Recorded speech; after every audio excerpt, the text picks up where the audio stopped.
narito ang napapanahong balita.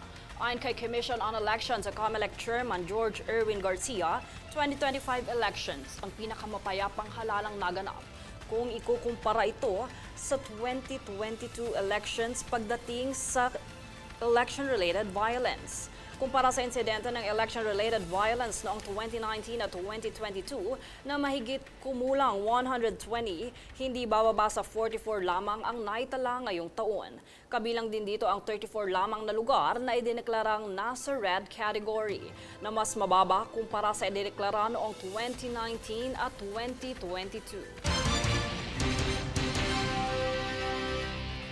Iniulat ng PNP na naging ligtas at maayos ang kabuuang halalan ngayong 2025 sa kabila ng maliit na aberya. Tunghayan ang ulat na ito.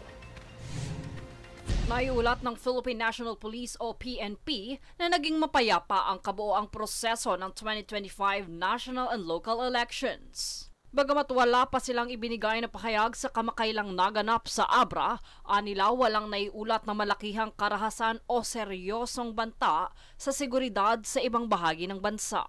Bahagi nila mahigpit na ipinatupad ng PNP ang direktiba ni Pangulong Ferdinand Marcos Jr. na tiyaking ligtas at tapat ang halalan. Aabot sa higit 205,000 na personnel mula sa PNP at partner agencies ang naitalang nagbantay sa buong bansa. Bagamat may ilang naitalang minor technical issues gaya ng nasirang counting machines at pagkakaantala ng pagbubukas sa presinto, ito ay agad na naaksyonan. Dagdag pa rito, may naitalang kaso ng paglabag sa liquor ban at umano'y vote buying.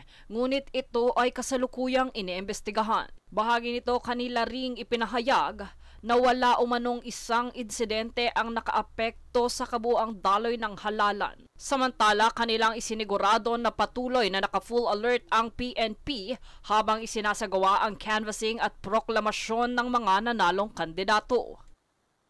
Jade Buhoy, nag-uulat para sa Golden Nation Network. Muling namayagpag sa hatol ng bayan ang incumbent mayor sa Kamanava at Quezon City.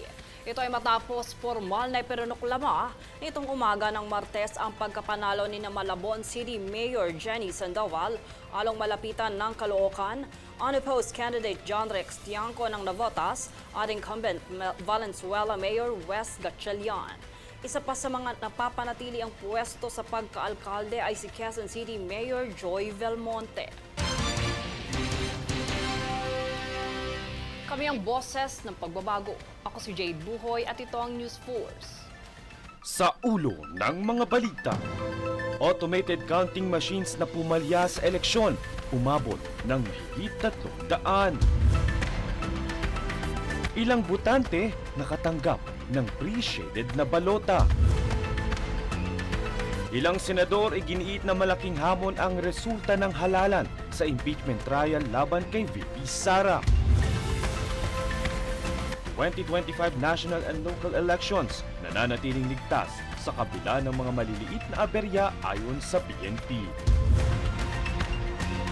Insidente ng suntukan mula sa mga taga-suporta ng lokal na kandidato na iulat sa Sulu at Tawi-Tawi. At PNP nasabat ang 441 million pesos sa Cebu na umano'y pangsuhol sa halalan.